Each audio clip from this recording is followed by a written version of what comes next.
Hello, everybody. Welcome to today's session of Awake, Aware, Arise.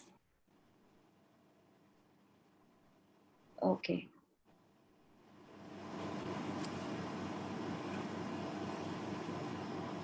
Thank you, everybody, for joining in. I see some people have already joined in.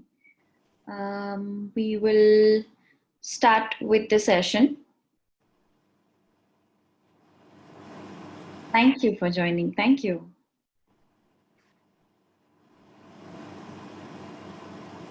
Okay. So today's discussion is going to be based on filling the potholes in women's road to empowerment and entrepreneurship. I'll discuss the topic. I'll give a little brief of what the topic is going to be around, introduce the panel, and then they will take it forward for discussion. Okay, about the topic.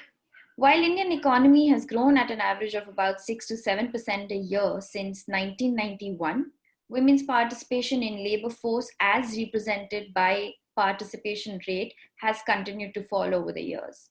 Furthermore, only 14% of business establishments in India are run by women. Structural and socio-cultural factors are as many reasons as voluntary drop-offs.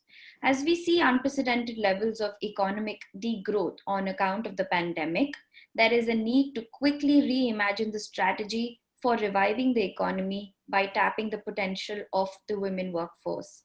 Against this backdrop, we invite everybody to take to the Awake Aware Arise conference, where our esteemed speakers would share their insights on various issues and changes regarding this journey.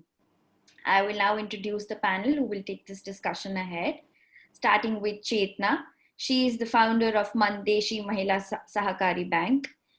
Chetna is an Indian social activist working to empower women in drought-prone areas of rural India by teaching entrepreneurial skills, access to land, and means of production.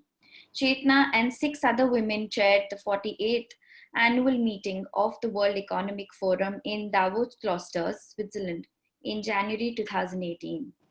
She's been awarded the Nari Shakti Puraskar, India's highest civilian award for women. In 1997, she set up the Mann, Deshi Mahila Sahakari Bank, India's first bank for and by rural women.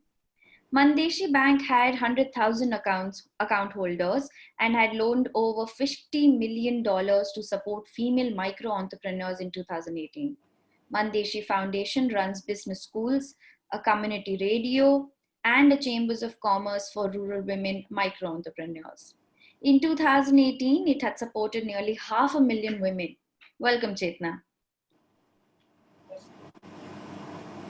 Next, we have Revathi Roy. She's the founder and CEO of Hey Deedee. Revathi is a serial entrepreneur who has been working towards empowering urban poor women since 2007, whether it be by pioneering Asia's first all-women taxi service, Forsh, or recently founding India's first all-women instant parcel delivery service, Hey Deedee. Currently involved in Hey Deedee, a real-time logistics platform involving an all-women fleet specially trained by Zafiro Learning Private Limited. She aims to empower underprivileged women by skilling them in two-wheeler riding, soft skills, and guaranteeing them a job on its Hey Deedee platform. Her vision is to create the world's largest last-mile delivery service logistics platform run only by women. That's a great initiative. Welcome, Revathi. Next, we have Meena. She is currently CEO and MD Portea Medical. Meena holds a BSc in Physics from Madras University and an MBA from the Indian Institute of Management in Calcutta. In 1985, shortly after earning her MBA, she took a position as a regional manager at NIIT. In 1995, Meena entered a new phase in her career, beginning with a position at Microsoft India. Over the course of her 5 years with Microsoft, Meena set up multiple business units, including the Microsoft Consulting, Internet and Application Development business service units, garnering valuable startup experience in the process. She left Microsoft in 2000 to co-found Customer Asset, a call center and BPO company. As COO of Customer Asset, Meena helped build the company into an organization of nearly 4,000 people servicing major corporate customers in the US and UK. In 2003, Meena joined Tesco as the HSC and CEO of Operations for India, being the only Indian and one of only 4 women in the Global Retail Council of Tesco, a group of 50 people who ran the company's worldwide operations. In 2013, Meena and her husband launched Growth Story, an angel investment fund and startup incubator, along with which they also acquired a home healthcare service provider, Portea Medical, where Meena now serves as a CEO and a managing director. With this platform, she has helped the company grow to a workforce of over 1,000 in 18 cities, making over 25,000 home visits each month. Meena is widely recognized for her prolific and successful entrepreneurship. Welcome, Meena. And last but never the least, our moderator, Ashu Suyash, currently the MD and CEO for CRISIL. Ashu is a member of the CRISIL board and also serves as a member of the operating committee for S&P Global. She leads CRISIL's India and global businesses, steering its efforts to deliver high quality analytics, opinions, and solutions to corporations, investors, financial institutions, policymakers, and governments. She has spent 30 plus years in the financial services sector. Over the years, she's been recognized among the top 50 women in business in India and Asia by various publications. By background, Ashu is a chartered accountant and holds a bachelor's degree in commerce and is a member of various platforms: the Primary Market Advisory Committee of Securities, the Exchange Board of India, the Advisory Committee on Corporate Insolvency and Liquidation of Insolvency, and also the Bankruptcy Bank Board of India. Welcome, Ashu, and over to you. Thanks so much, Aishwarya, and welcome everyone to our, I hope, a very, very engaging and thought-provoking session. The platform Awake, Aware, Arise itself kind of uplifts any topic, and even more when it's about what we're about to discuss, which is related to women empowerment, women entrepreneurship. How do you fill the potholes? It is a topic that resonates with me. I feel it's something that a lot of talk happens, but not enough happens all the time. And I'm hoping today, as we discuss, many more angles, many more issues come to the forefront, and hopefully we also take away something that we can implement in our lives for ourselves and for others to really spread women empowerment and make it much easier for women to really shine. And the reason I'm not just saying in the workspace, because we often tend to ignore the caregiving aspect of every woman, which is a very, very material activity which doesn't get recognized too much. I have a very interesting statistic to share on this. S&P Global, as part of its analysis, has put out a study which shares that if you valued the caregiving work of women, you could actually put a number which is 6.6% of world GDP. It's not a number to be just ignored. And in these pandemic times where economic growth is severely constrained, I think women can do a lot to really bring back growth across the world.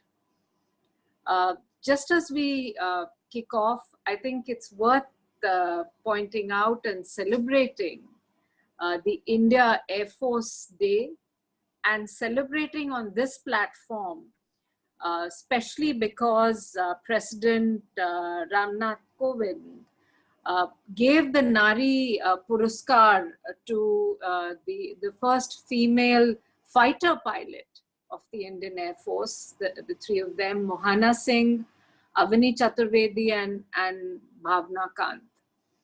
So I always say that sky is the limit for women as far as their potential goes. But when you put it in the context of these women, actually sky is just the beginning.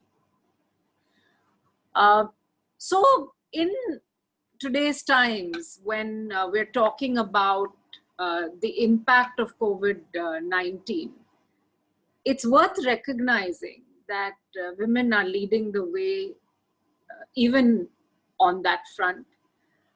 If you think about it, Sarah Gilbert, who is the professor in vaccinology at the Oxford Institute, is leading in making the COVID-19 vaccine.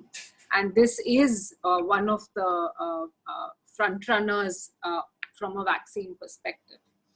Also very recently, Citibank announced Jane Fraser as their first ever women CEO.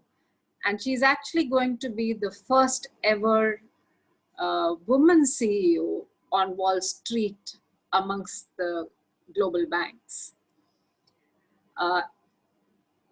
Actually, it's not just now. Women have led the way, and we have our panelists who have shining examples of these women. And then you have also people like Indra Nui, Ginny Romenti, Mary Bara, who have transformed and taken their organization to many heights. I'm reminded of a quote from Kofi Annan, who says that there is no tool for development that is more effective than women empowerment.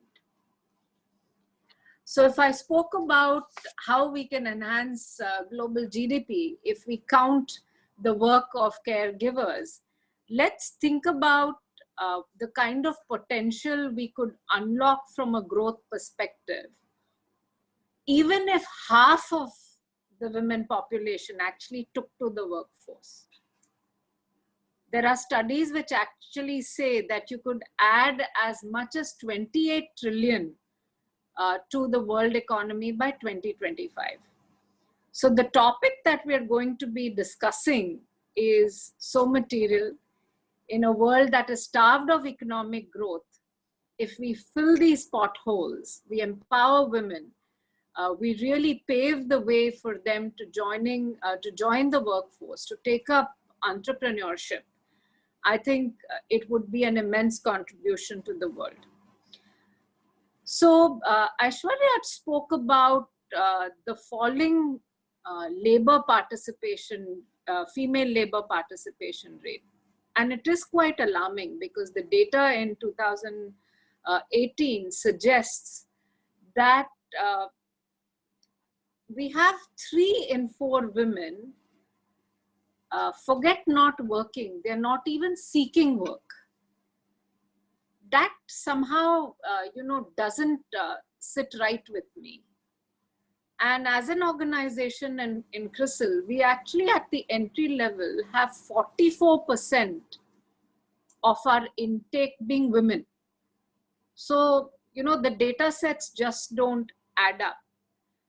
And perhaps this is because there are several social norms that come in the way. And this, I think, applies equally to the formal sector as well as the informal sector. And there's a lot more that can be done. So, Meena, let's start with you. I want to hear your perspective on this, that are social norms coming in the way? Caregivers, they can definitely be breadwinners. So what's your view on this? Thank you, Ashu. It's a pleasure to be here on this panel. Let me actually address this from 2 perspectives. One, I'm an entrepreneur now for nearly 20 years and I've built a number of different businesses across multiple sectors. And over the last 20 years, I've seen that the the number of women entrepreneurs is still extremely low. When I started in 2000, there were none. Now there are a few. It's still a very small percentage of the total entrepreneurship that exists in this country. And I think part of it is because of the social conditioning. Like you said, there are 44% of your intake is women, and that is true for a lot of other companies in various sectors. But when it comes to doing a startup, women are still at a lot of disadvantage from a social perspective. It's now okay for women to work, and they probably are expected to pick up a career, and that's not something which is frowned upon as it was maybe 20, 30 years back. So there is a lot of encouragement. But being an entrepreneur is a different thing altogether. There's a lot more of risk. There's a lot of unsettling of their lives, and that is still being frowned upon. Women becoming entrepreneurs is still not something which is encouraged by the society or by their families. They're still expected to take up something which is settling rather than unsettling. And being an entrepreneur is extraordinarily unsettling, as I'm sure everybody knows that. So that's one aspect. The other, just speaking to the question that you specifically asked me, as a outside of hospital healthcare company, we employ a lot of people across sectors, across economic levels. They're both caregivers, like you said, as well as medical professionals, nurses, physiotherapists, doctors, etc. And I do find that this sector, the healthcare sector, tends to attract a fair bit of women. So we do have a lot of women across all the different levels of the medical professional, the healthcare professionals that we have who actually provide the service to patients. There is a nearly 50% or more than 50%.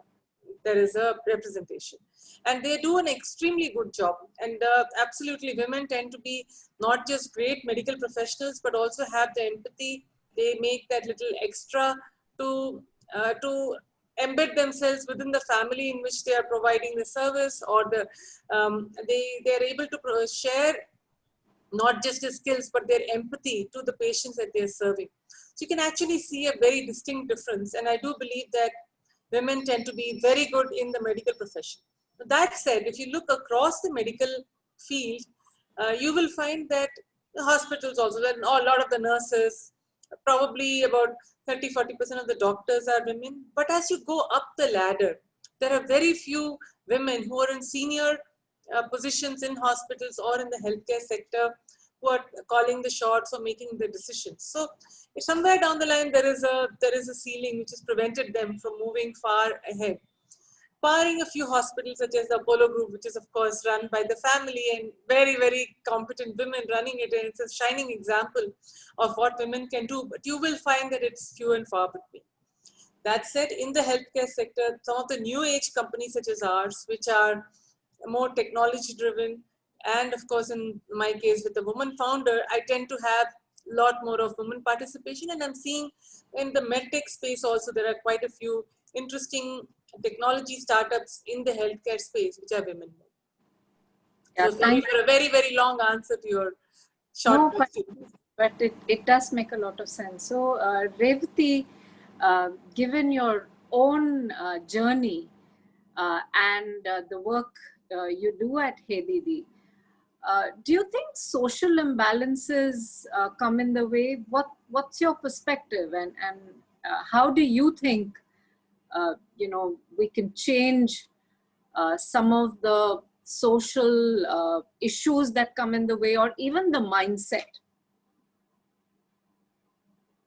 You're on mute, Revathi. Yeah, I am delighted to be here and see all my friends around. So, yeah, I think first of all, the work that we are doing is a very new kind of field. So, in terms of imbalance or social kind of thing, we are right there. I mean, we are right there who are creating the imbalance right now. Because we didn't have a precedent on either women drivers commercially, or even last mile delivery. We didn't really have women doing it. So we became the first ones to do it. And first movers always have Meena or any entrepreneur would agree with me that we have our advantages and we have huge disadvantages as well. Because advantages are that people are noticing you, you are getting you're getting recognized, but that really is not translating into business. So clearly, we are the path towards reaching that one milestone is much longer for us. So as far as imbalance is concerned, we have a huge imbalance because we're already dealing with maybe 100 is to 1. So we are not even dealing with 10 is to 1.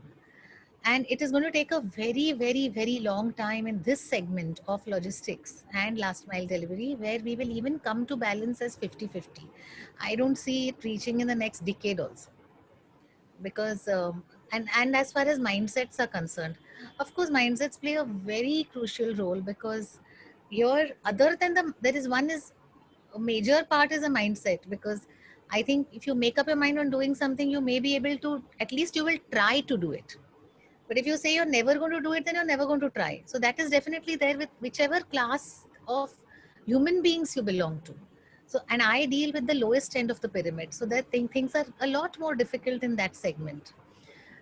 So here we have a problem on multiple fronts. We have a biological issue also. If I'm taking younger girls, 20, 21, 22, 23, 24, whatever, I'm looking at a huge gap when they will bear children. So I'm looking at somebody working, going, coming. I don't know when they'll come back. Then I'm looking at an older category, which could be a 50 plus, where I actually have to go back and see whether all their, all the faculties are okay in the sense eyesight. Yeah, because I'm dealing with things on the road. It is a very high risk job that we do. So we deal with mindset, we deal with social imbalances, we deal with their own problems, we deal with biological problems. So for us, those become as important as anything else for growth as far as our industry is concerned. And so we have, in during COVID times, what we have also done is we've realized that their husbands have lost jobs.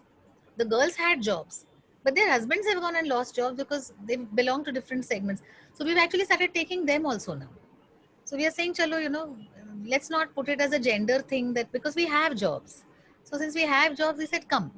So there, slightly I'm seeing now that when the husband is also working, he's allowing the wife to kind of, work independently also. So the social imbalance is a little more in our field than in any other field, I feel. Yeah. One angle is employment, but entrepreneurship is a totally different ball game completely, right?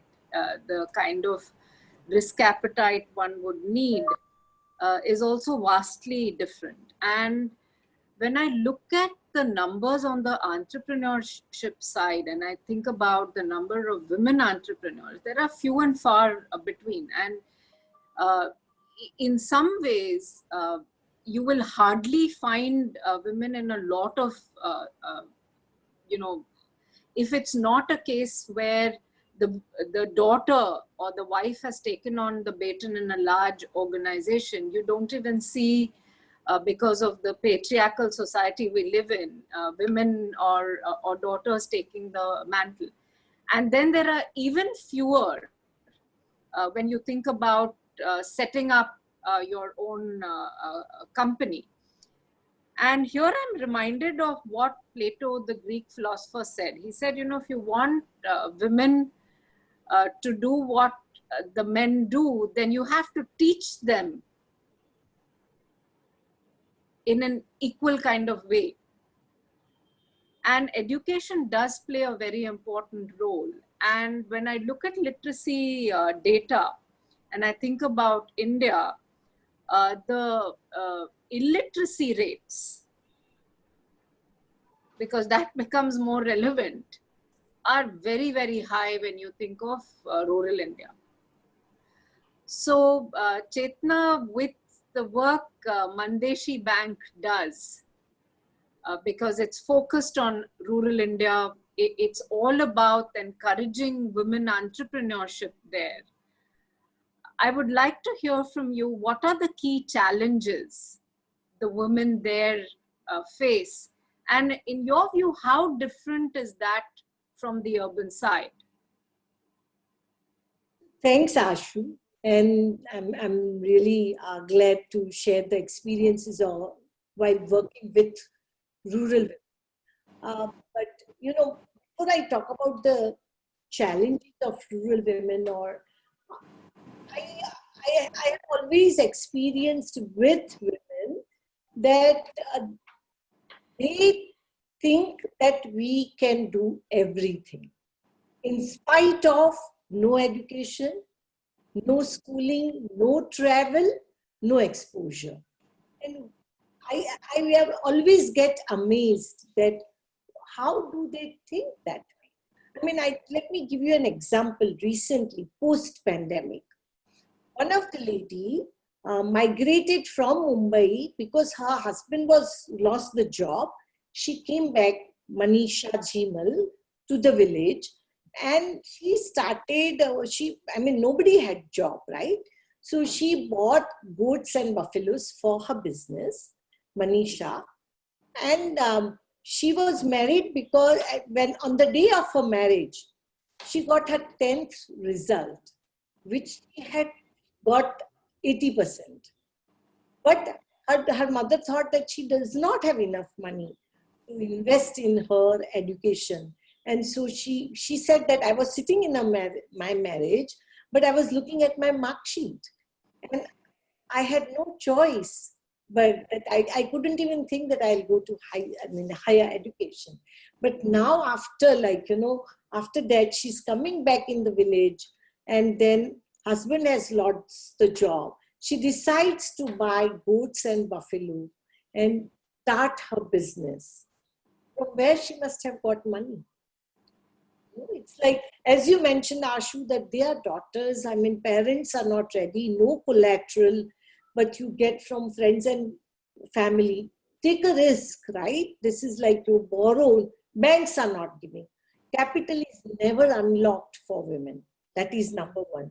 And the second, for rural women, no way. So in that situation, she actually does the business of milk vending in post-pandemic, where there is a lockdown. She sells milk, give a job to her husband. That, okay, I have a client, you go and just do the milk vending, and sends the bill digitally from mobile. And creates the digital source of money, not only just, I always tell in Mandeshi Bank or in Mandeshi Business School that teaching is just not enough. You create the ecosystem, right? I can talk about digital literacy, I can talk about that, but how is she going to get digital money?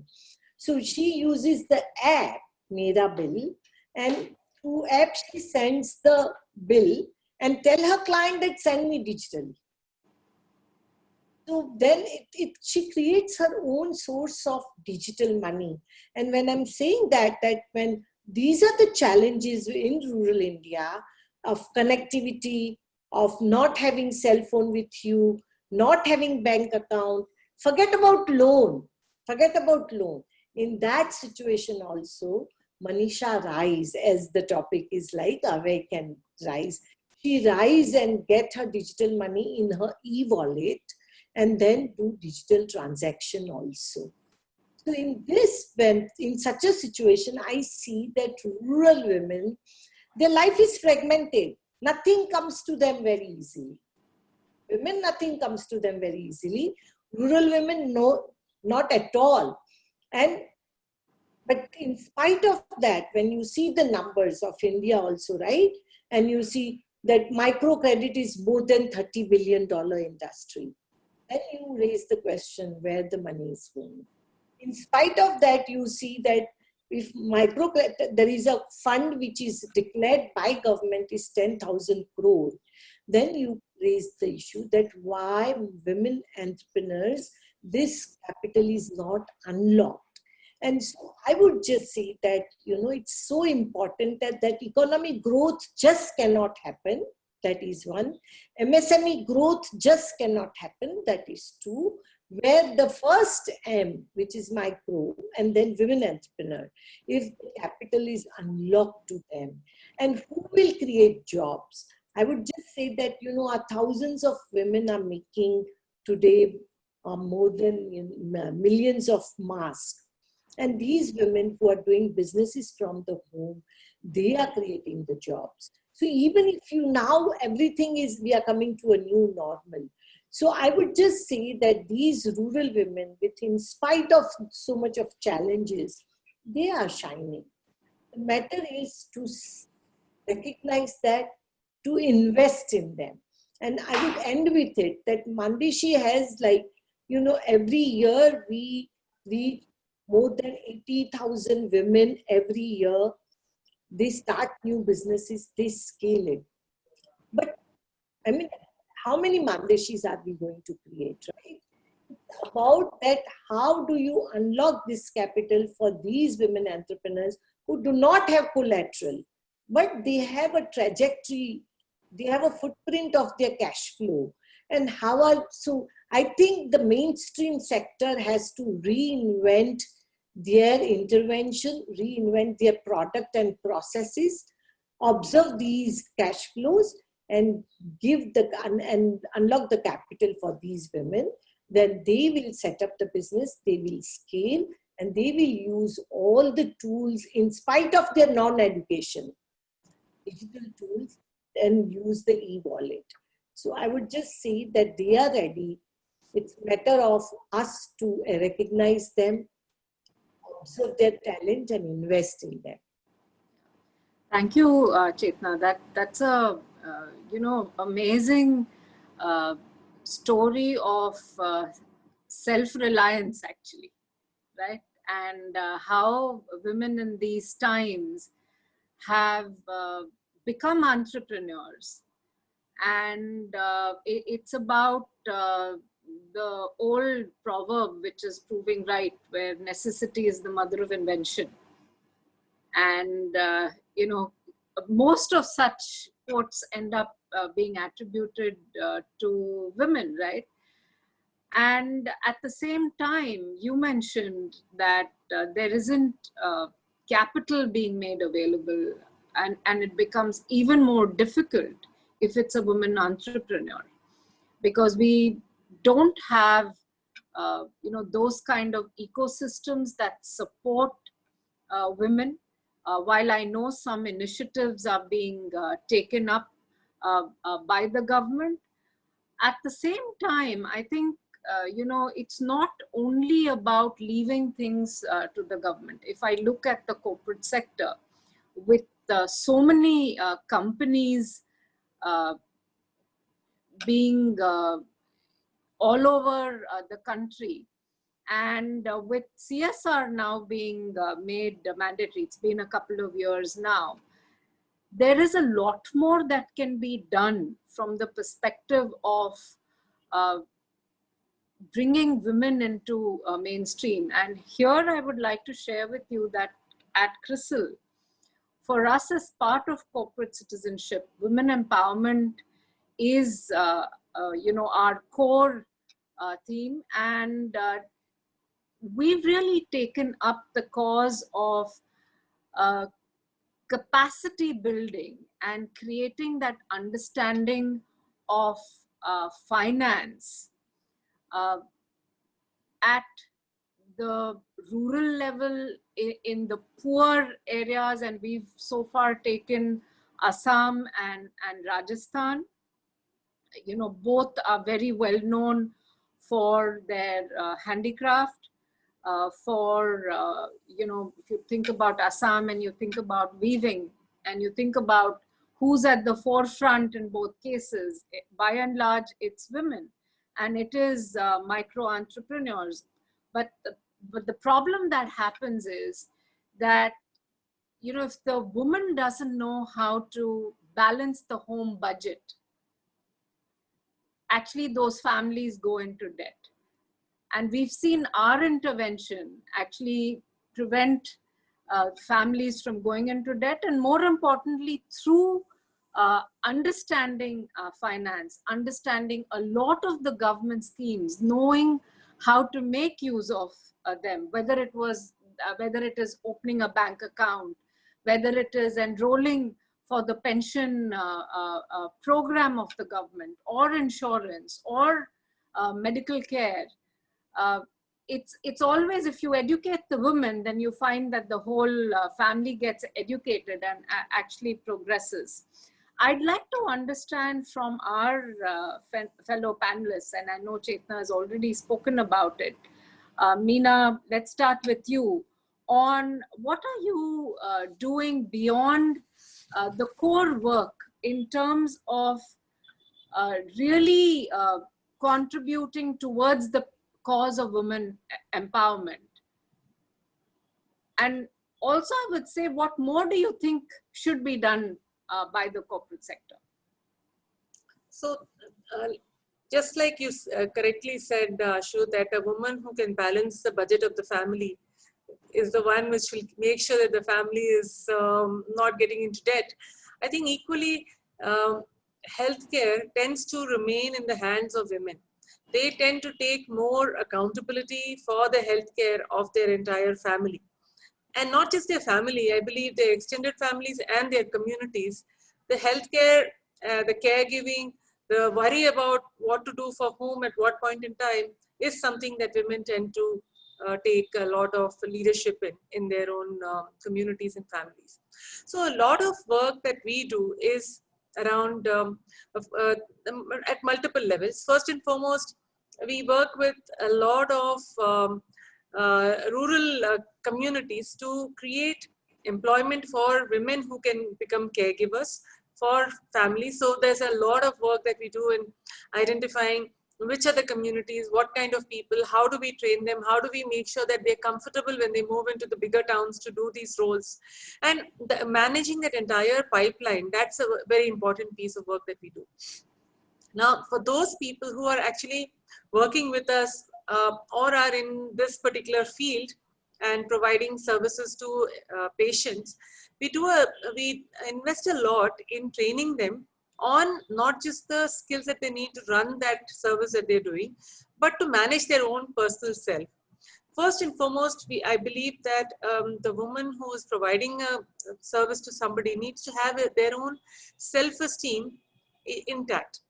Especially when you're working inside somebody's home, it's very easy to be pushed around, to be treated at a different level than what you're supposed to be. You're a medical professional. You need to be treated as such, not as somebody who's who can be pushed around and asked to do anything and to be treated poorly.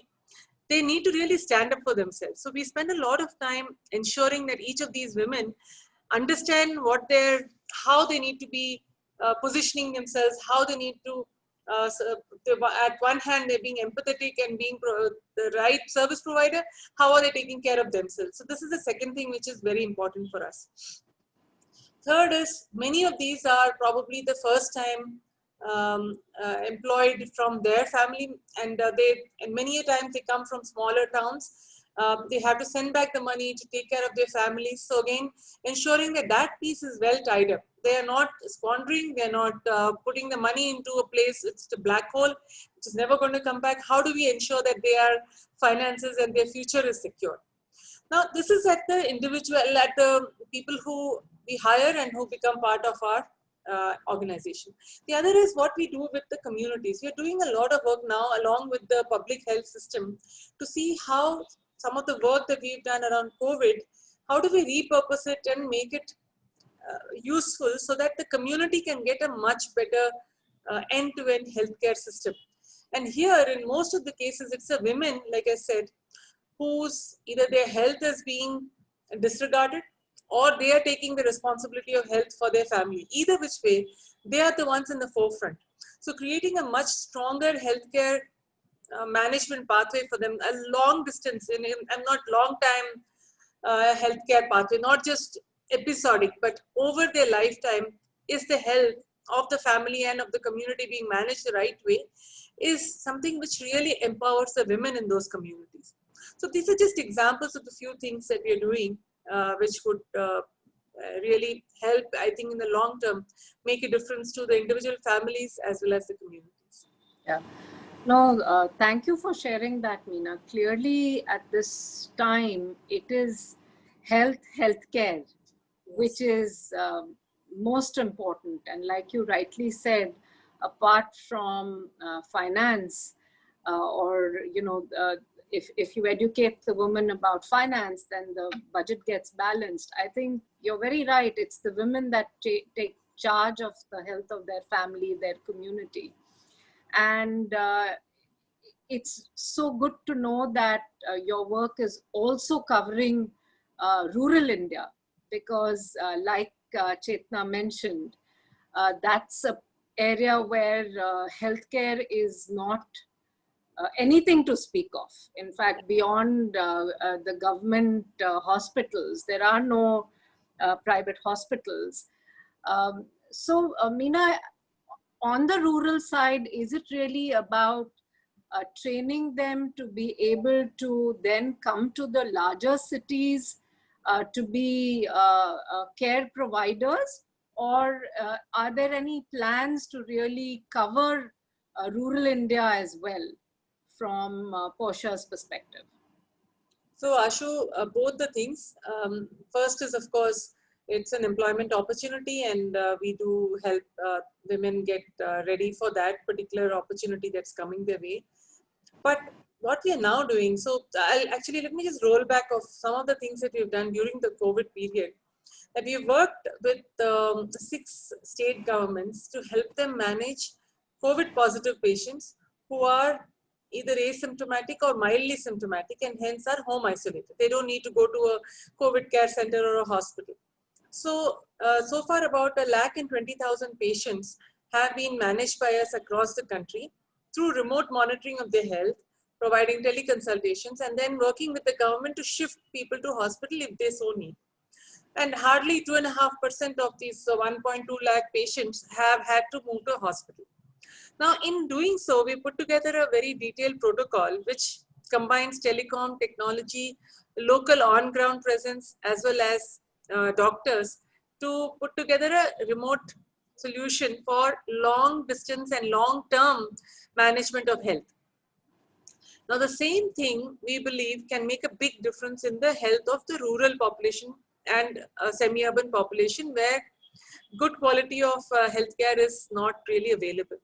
And if it, for every bit of healthcare that somebody needs, if they have to take either they have to walk to some place which is a few kilometers away, or they have to take a bus and go to a different town, then they tend to pay a lot less attention to that. They don't want to do it so easily. It's time, it's expense, it's probably taking away from their earning capacity. So if we can bring more healthcare to them at their doorsteps, at their homes, that's the piece that now we are working on, along with a number of organizations which work locally, to see how we can train people there, deploy them there where they are in the same rural locations that they are, with a complete coverage of technology and telecom and medical protocols to make sure that this is providing the service that the individuals need. So it's the models that have worked elsewhere, we are now finding a way to deploy them in the rural communities as well.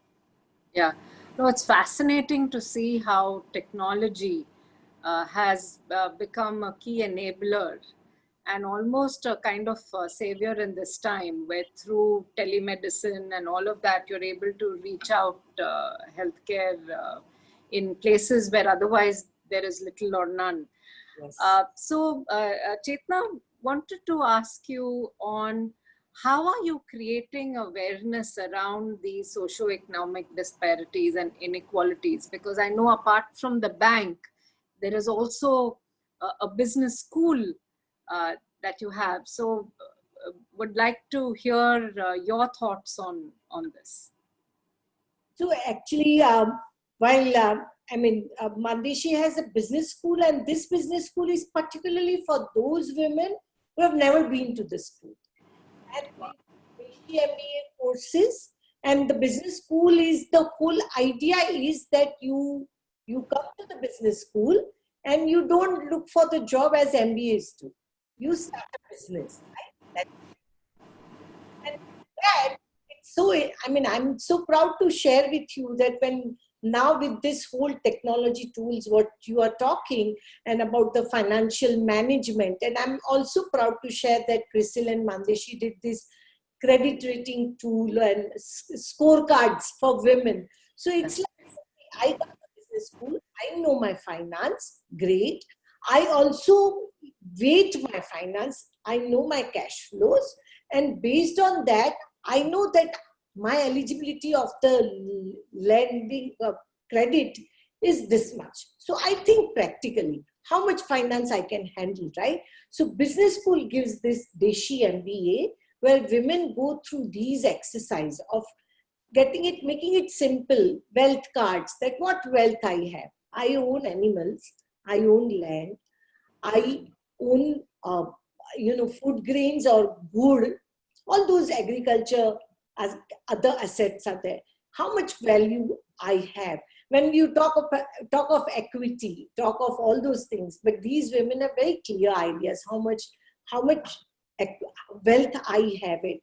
So just to go through that exercise on business school, then we have radio, where women are radio jockeys also. And they run a program where women share their not only just success stories, of course, success stories are there, but even failures. When my business didn't work, what did I do?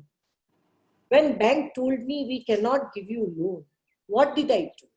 And I think how they have addressed it, how do you put their learnings into these courses of business school, right? And where, while putting it into it, you need experts like CRISIL who can help these things, like the way we design a scorecard for our women, where they can calculate and say that, okay, I am eligible for the loan. This is my footprint of the cash flows.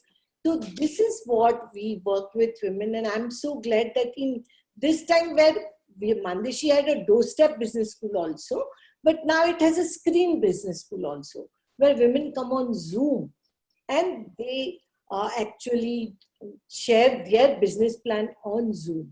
And when they can share to other women, they can share to bank. And I would just like to say that with this whole scorecard, now we are partnering with State Bank of India to go all over India and create these tools for women in business school, where this will equip them to go to the bank, to have a proper linkage, to get the capital. And also simultaneously, the business school or Chamber of Commerce helps them to create the e-marketing platform.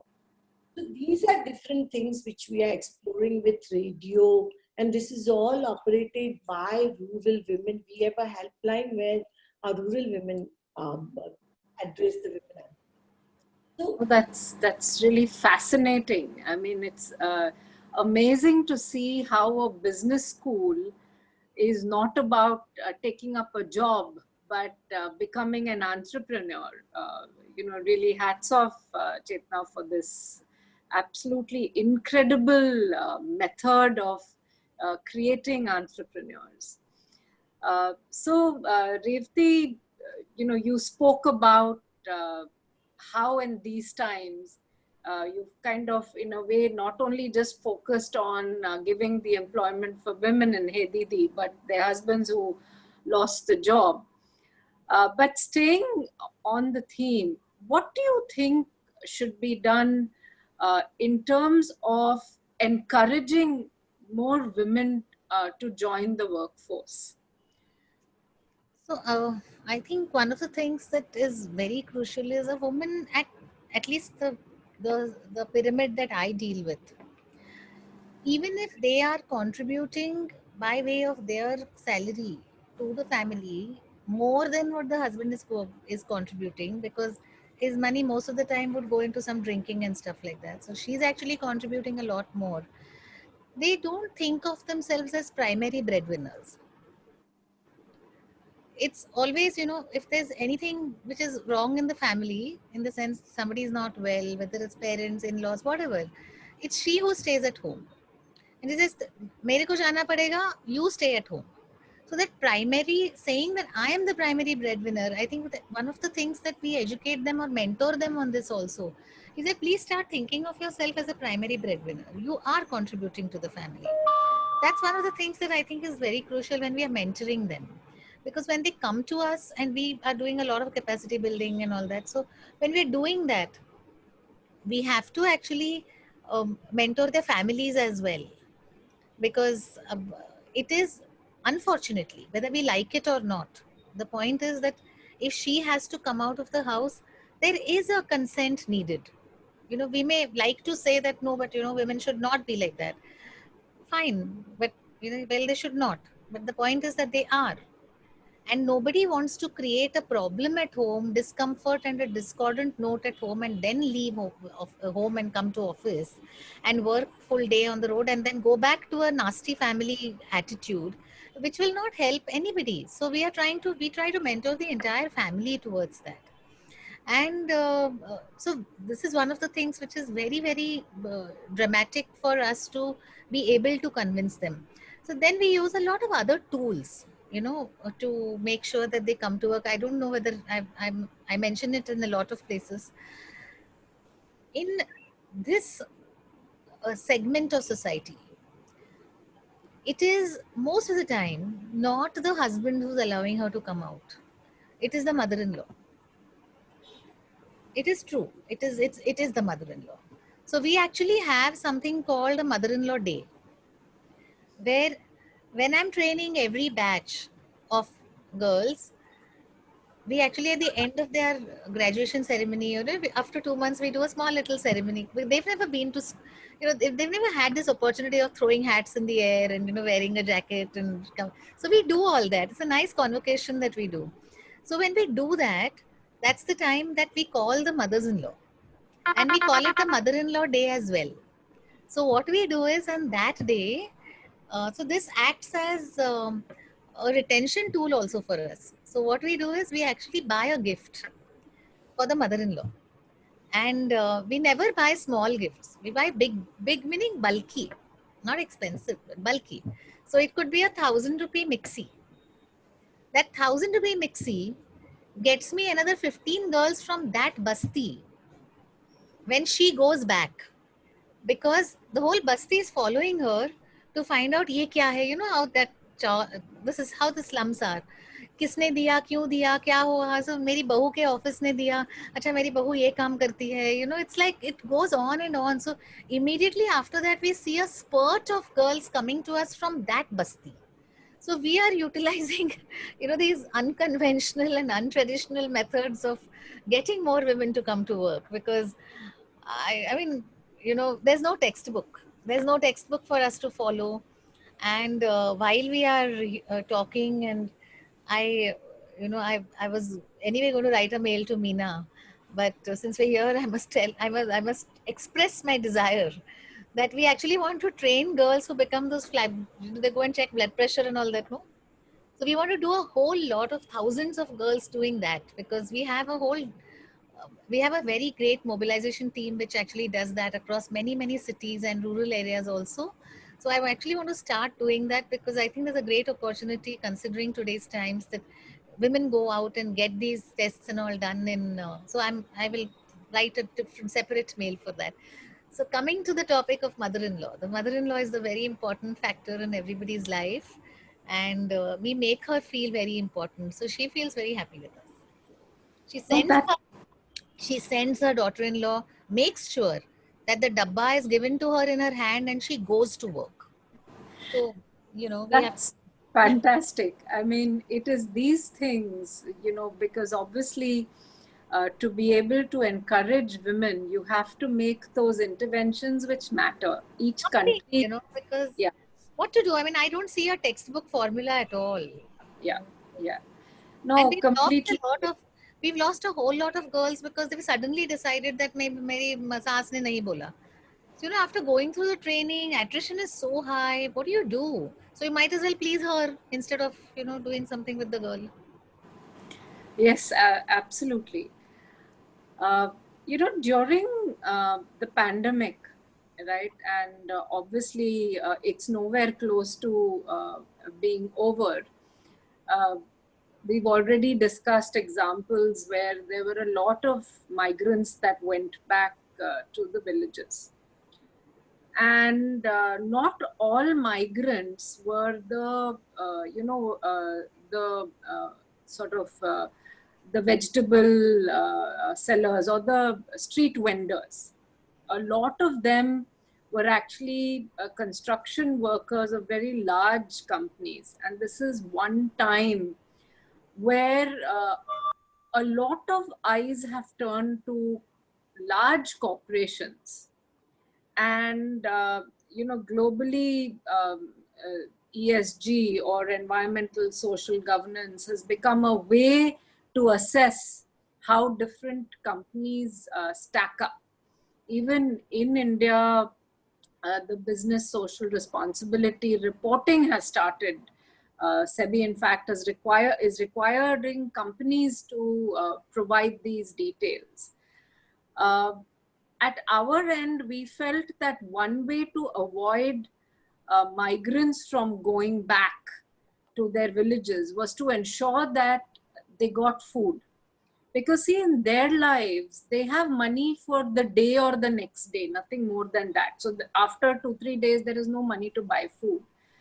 And because we had moved all our staff to work from home, the kitchen was vacant, empty. So we really, for us, that was like the machine, so to say, right? Because in our work, it's all research, it's all ratings. So we got our staff to cook these meals, and almost 10,000 were distributed in the area of our office. And I'm happy to share that we didn't have these migrants go back, because and we sustained this through 2 months, the April-May period, which was a very crucial time when it was a massive lockdown. And this made me believe that every single company has to rise above the so-called work that they do or CSR that they do, and have interventions that can really address some of these societal evils. So I'd like to ask you, Meena, your thoughts around what companies could do, to really to bring about more equality, or to rid their own ecosystem of such disparities and evils. Or do you believe that that's something that should be done? Let's start with that. Well, each of us have the ability to influence in multiple circles. We can influence our employees, we can influence our customers, we can influence their families, we can influence their communities to behave better, to behave in a less divisive manner, in a more sustainable manner. So as individuals, as corporates, our responsibility is at multiple levels. Which of these circles of influence do we want to play with? Where do we want to make a difference first? Where do we want to go next? So one can play at any of these levels, and all of them are important. If you can change the life of one person in your company, great. If you can change the life of the 5,000 people that I employ, great. If I can change their families' lives, even better. If you can change the communities that they come from, even better. So it's really at what level and how much difference can you make? And the need also changes. For instance, exactly what you said, my husband and I, Ganesh and I, we got together and created this Feed My City campaign during the peak of lockdown. And so what tools do you have to your capability? So both of us are entrepreneurs. We know how to get people to put their heads together and quickly go from zero to something very fast. How do we get lots of people to come together and contribute to this problem that was on hand? So we were able to feed about 45 lakh meals we distributed during those 60 days period, which, like you rightly said, there were people, either migrant labor who had to go, who would run away, or they're local people and they have no jobs. What are they going to do? How are they going to sustain? So even if they don't go, they don't have the ability to go off somewhere. They have to live here only, and there's nothing for them to do. So some is very situational, some is more long term.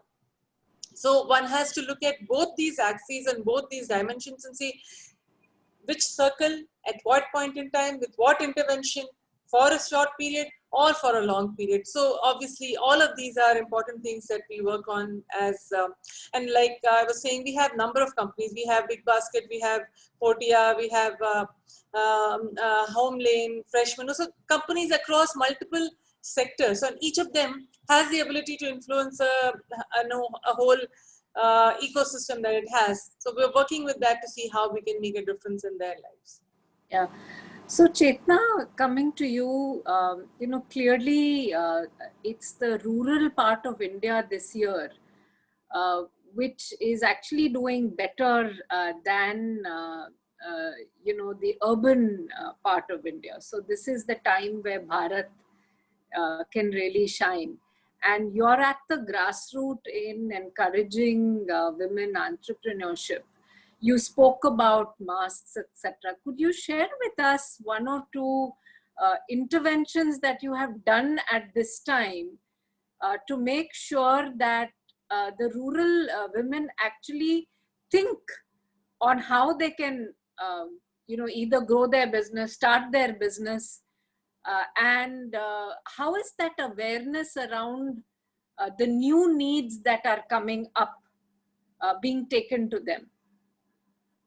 So it's very interesting, Ashu, that when after post-pandemic lockdown, particularly when the families came back to villages, right? And there are young women who are very aspired to do something, but at the same time, everybody would not like to, rear sheep, rear goats, to rear buffaloes, but they want to do something. And at the same time, they also are realizing that maybe in going back, we don't want to go back. And I find that the most important part is that why to have that vulnerability in city, staying in slums, right? So what we did is that immediately we started working at our business school and our bank, designed the different workshops and programs where these young ladies who are aspired. So we have this whole thing of everywhere in rural India, animals are owned by, taken care by women, right? But at the same time, there is a lot of challenges to get the veterinary services. So we designed a course of paravets where and our women become goat doctors and chicken doctors and all that, and they have two-wheelers and they provide these services. So vaccination, insemination, all that. And when they go to the village with that, so it's knowledge and courage together, right? And and at the same time, you get the dignity, and it's sustainable. So they go to the village, provide these services, and farmers are paying them a little bit. And so then the other ladies also in the village, they see that, okay, there is no point in going in Mumbai and staying in slum. I will register for this course. So one, we started this. Second, I would just very briefly add, in similar way, we did this whole soil testing engineers, right? So these farmers who require a soil testing at their doorstep, what is necessary in your soil, they are ready to pay fees 50 also. And that lady can go in a day, easily she can reach, 50, 60 farmers she selects 3 villages. So they become a lab scientist for soil, particularly soil testing. And so this is another course which we started. So it is on one side we have goat and chicken doctors, and on the other side we have these soil scientists. These are women who go and do, and that whole training program, and we have linked with the agriculture universities in Shilwar, so that they get the experts also who come and teach them. So these technicians, I think, and then this is available. It is not very difficult and it does not require a big rocket science.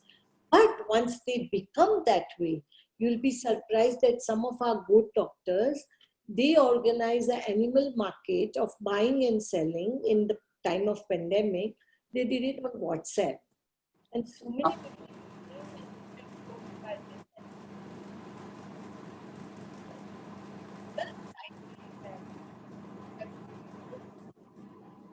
We can't hear you. We can't hear you, Chetna. You'll have to come to the floor. Yes. Can you hear me now? Yes, we can. So I'm just saying that, in village, what do they require? Money, yes, but dignity, right? So these girls, when they move around as a goat doctors, chicken doctors, soil scientists, the other girls also think and get, and as Revathi mentioned, right, their mother-in-law thinks that, okay, my daughter-in-law will be. So I think there are new areas we need to explore, and there is a scope, and they are sustainable.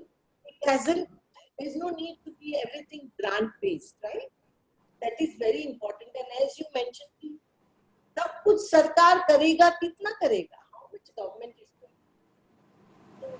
So I believe that we had totally around 5,000 women becoming a good doctor, and this model is replicated in Uttar Pradesh also. Yeah.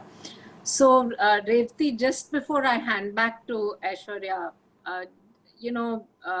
just want to ask you, what is that one advice you'd like to give women who may have an idea in their mind, but just don't know where to start or how to start? I think Meena may have been a better person to answer that. She's a very successful entrepreneur. But I'm still in my nascent stages, I feel sometimes, because I make so many mistakes that I don't know. Next mistake, I was a new one or an old one, I don't know. But yeah, I mean, as far as advice is, I think every entrepreneur's journey is very unique to them only. There's no replication of anything that happens. But uh, I think any entrepreneur, when they think of an idea, ideation is not everything. Ideation is only the smallest part of the journey of an entrepreneur. It is really the execution. And a lot of times, the execution is lost in the passion of an idea. It's happened with me. So I feel sometimes taking help, if you are not a good executor, you may have a brilliant idea, but you may not be the best executor. You just start thinking, that you don't have to know everything. As an entrepreneur, it is not required for you to know everything. You have to take help. You have to take professionals. I made this mistake of thinking that I know it all when I first started. Obviously, I don't know it all. I mean, but so you're bound to fail. So your chances of failing when you decide not to take help, professional help, is a sure shot success for failure. And then sometimes the best of ideas, you may need that very serious talent. Even if you are the best entrepreneur,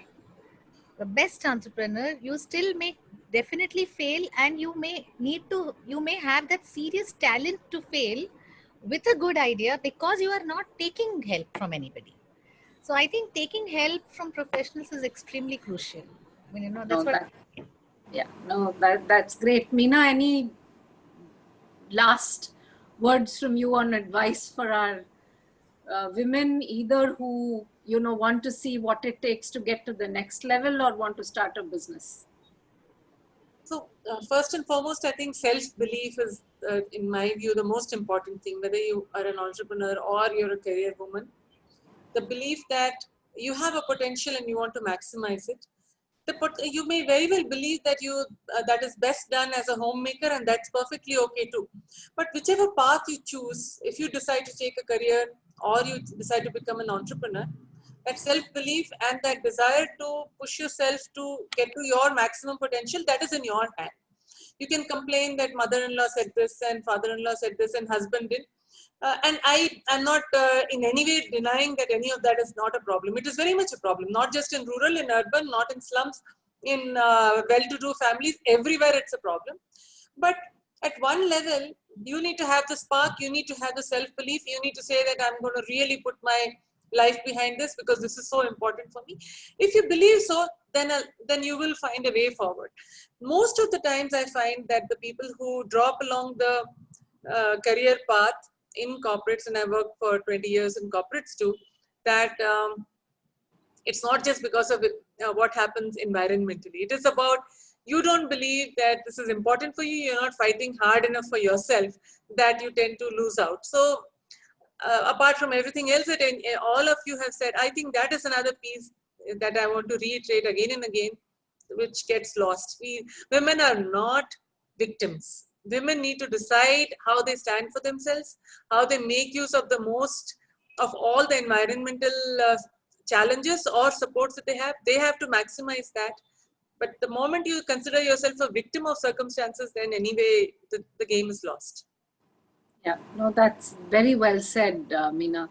No, it's been a great discussion and I can see plenty of questions. So I'm going to hand back to you, Aishwarya, from seeing how can we take some of the questions from the participants today.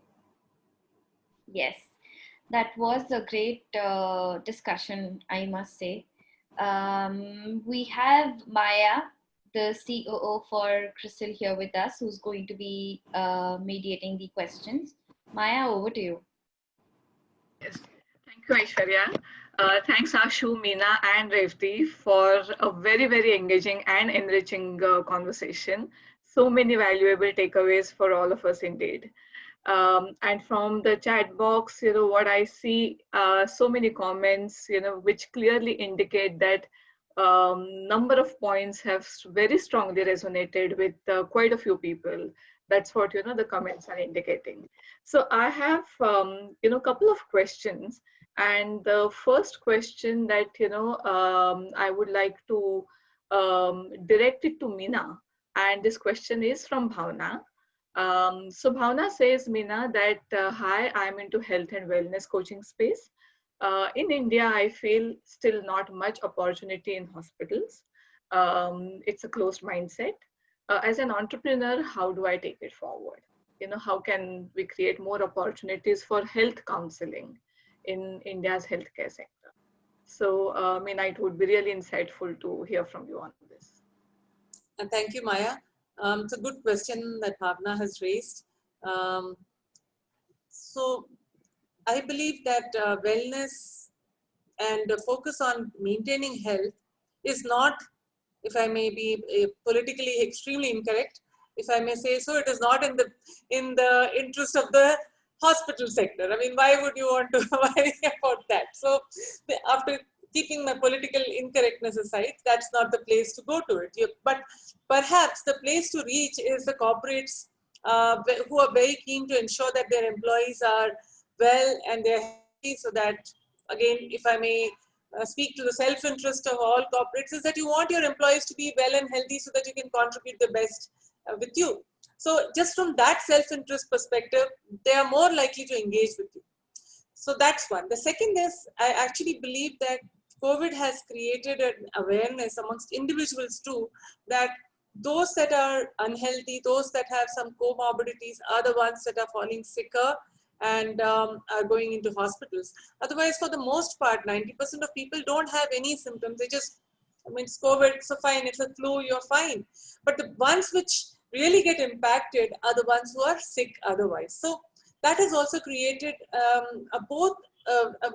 so for physical wellness, but also for mental wellness. What this pandemic has done is it's created so much of uncertainty, so much of isolation, that it's put a lot of mental pressure on our mental wellness. So both physical wellness and mental wellness has become important in the minds of most individuals also. So this is probably not a bad time to find ways to reach out to consumers directly or through corporates. That I would think is a more likely and viable route for your business. No, that's a great input. In fact, perhaps we are barking up a wrong tree by wanting hospitals to be more focused on wellness conversation. Perhaps we need to aim towards corporates and such other organizations who could. It's in their interest, in their self-interest to promote conversation around wellness. So that's a great input, Meena. Thank you for that. The next question is, on unlocking, capital aspect. And, this is something that I would like to direct it to first Revathi, and then Meena, I would also like to have your comments on this. So Anuradha is asking, apart from rural women, how and where can educated women in cities get help and capital to establish themselves, get self-employed, and in turn also create employment for others? So Revati, your thoughts, and Meena and Ashu, please feel free to share your inputs after So I think capital, we have a banker sitting here. So I think we should just go to Chetna. So definitely. But on a serious note, um, getting capital, I don't think, I mean, in a lot of ways, um, it's seems very easy sometimes, but I have personally made about 55 pitches till I got my first investment. So very, very tough. I mean, I found it very tough. Once you do a POC and you establish yourself, obviously the investor wants to know where that money is going. They're not going to just come and give you money just because you think, and every entrepreneur thinks their idea is brilliant. So I've never heard any entrepreneur say that, my idea is not good. So everybody thinks their ideas are great. But unless you cross that one step of POC, and how many times you'll fail to first reach that POC. So getting capital is from where again India is not yet ripe, I think, at that stage where you just walk into a bank and say, I have an idea, and so you fund me. That doesn't happen. We are still on the, do you have collateral? The collateral loans are much more uh, easier. HP loans are easier, hypothecated loans. But even to get a hypothecated loan, you have to actually show the income coming in. So there are a lot of ifs and buts. I mean, I've gone through this many, many times. And because I deal with the lowest end of the pyramid, I have also issues of CIBIL with the girls.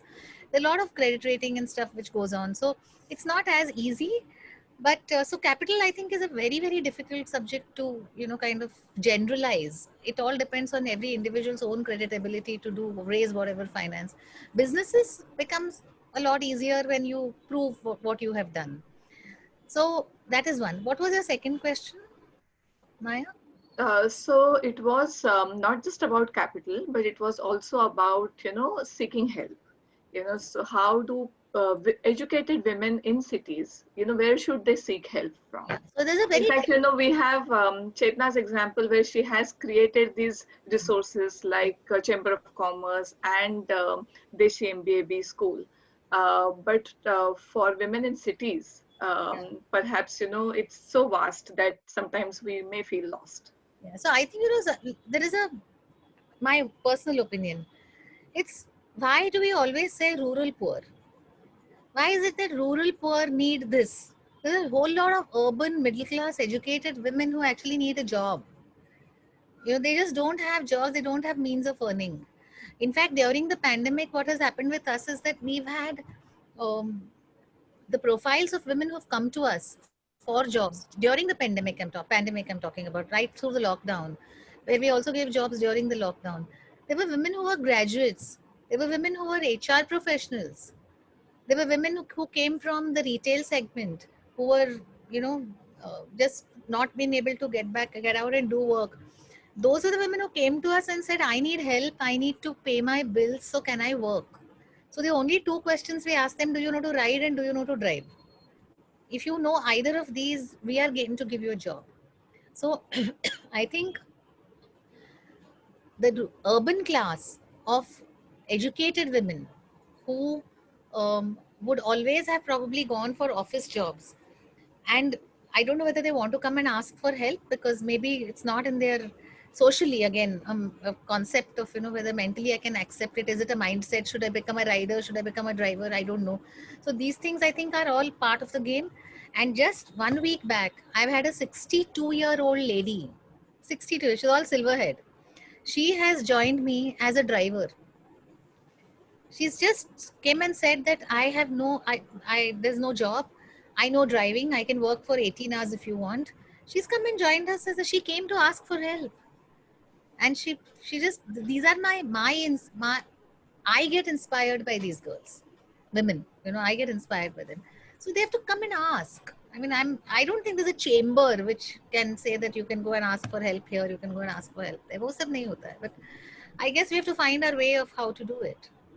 And banks typically, I don't think, are the absolute sure shot way of getting finance for new businesses. I don't think, unless there's a collateral and stuff like that.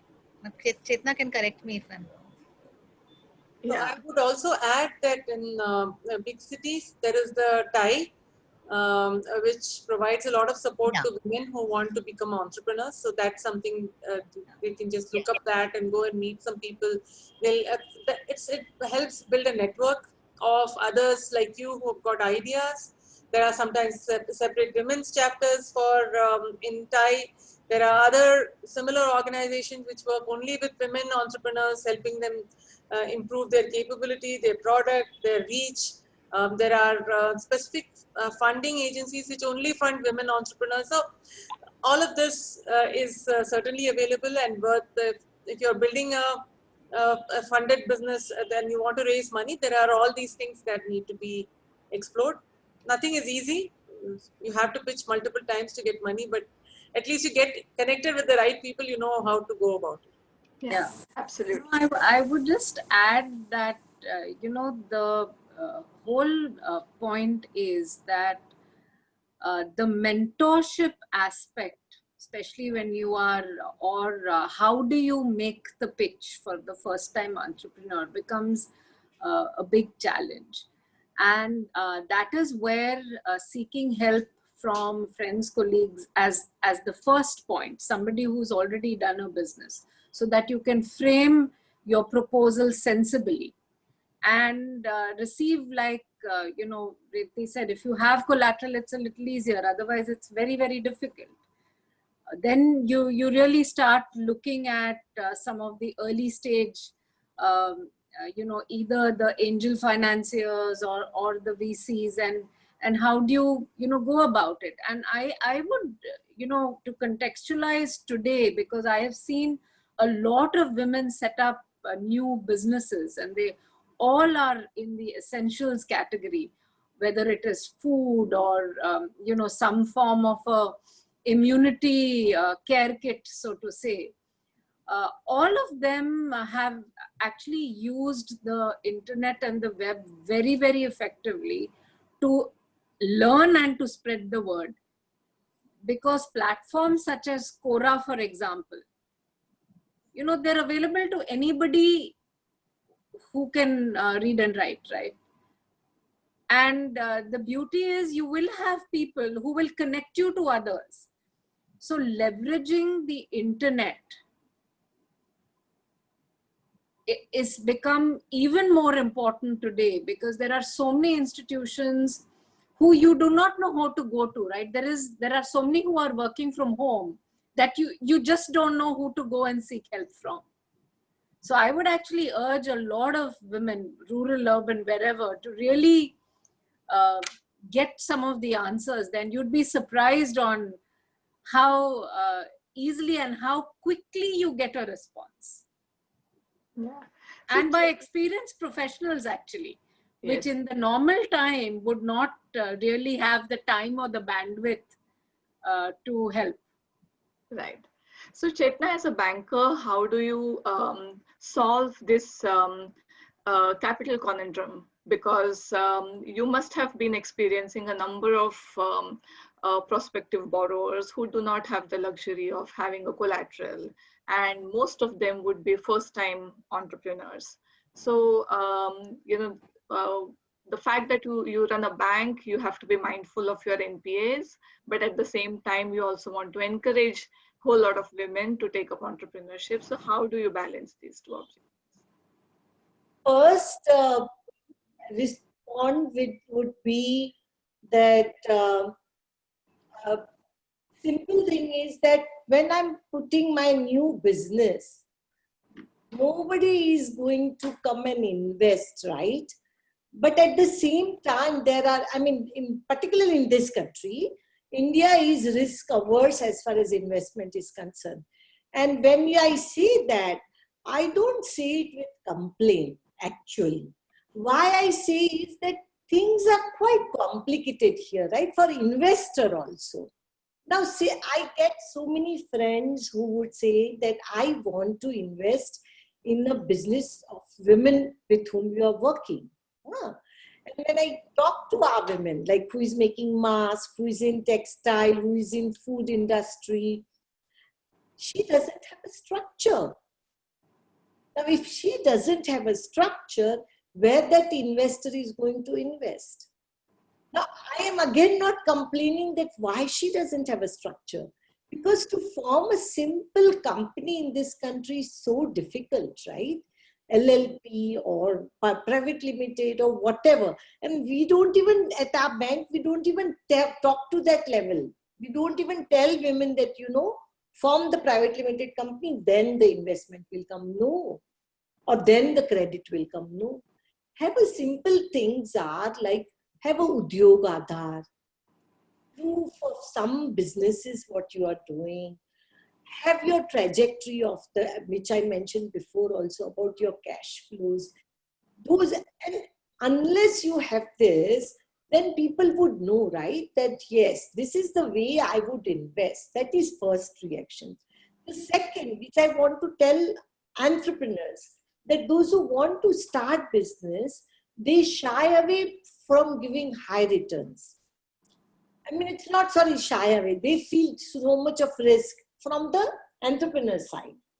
Investor side is that I want to give, but I want to make sure what are the returns. I want to make sure what will be the tenure of recovery. I mean, repayment. But with the entrepreneurs, I saw many times like these young girls, they get award and there are investors sitting and they have this preconceived thing that investors are going to ask me 30% returns in equity. That is, why do you have these fears?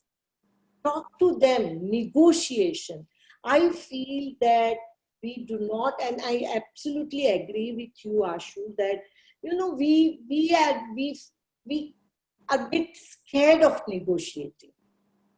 And I think that is very important. And with women who are setting up the business, I feel that negotiation powers has to be there. And it's like, okay, I will not be able to handle this much of return, but I will be able to give you this much. Or some confidence level, right? So I feel those negotiation in banking also becomes very important. Banks are going to ask you 100 questions. They are not going to, because they are giving money, right? How do you convince them? And that I think skill building is important here, which we keep, that mentoring is very important, where we say Udyam Sakhi, that they take you through the journey of your balance sheet, how the money will come. And here I would also add one part, I mean, not to make too long, but it's also important that you need these de-risking and risk sharing. So if I am saying that we are supporting women, then I would say to investor that 20% of marketing of her product, we will do it, right? So that 20% income comes, I take a risk. Either it is NGO or it is company, whatever. But then the investor will be more comfortable that, okay, 20% sales are going to come, are going to happen. And Government of India has done like all these Udan schemes for new airport. They did that. So I do think that, these such type of institutions are necessary, which do de-risking and risk sharing for investors and bankers also. Yeah, absolutely. No, that's right. Chamber of Commerce does. Yeah. No, so these are again, fantastic inputs, Chetna. And you touched upon a very important aspect, in terms of negotiation, ability to negotiate, and not shying away from negotiating. And as Meena also mentioned, self-belief. These are some very important internal barriers that women have to overcome really in order to succeed, either in their entrepreneurial journey or in their professional career. So, so this is, it's 2 o'clock and we are on time. So Aishwarya, we are almost at the end of this session, and I can hand it back to Ashu, for her closing remarks. Yeah, thank you, Maya. Thank you, Chetna, Meena. I think Revathi had a flight, so she's left. But this has been a very engaging conversation. I really love the way that each one of you contextualized it to today, because that is what resonates. And I didn't want to make it a academic discussion, because our people who've participated today want to know what we can do now, or what we should do differently now. So I just want to close with thanking you, and also sharing the thought that when women progress, everybody progresses, because inclusion really starts with the women, and more women being included in every sense of the word, whether it's in the family and decision making, in communities, in companies, in the broader society, in policy making. So here's to women power, and really congratulations to all of you for all the good work and the success that you have. May many more be created like you, and may you sponsor many women to go on and do such wonderful work. Thank you very much. Thank you, Ashu. Enjoyed the session very much. Thank you for inviting Thank me. you. Bye. Bye. Bye. Thanks, Stay Ashu. safe. Thanks, Coach Acharya. Thank you. Thank you, everybody, for being here with us. Yeah. Bye. Thank you. Ma'am वो electrician एक 17 से आए हैं।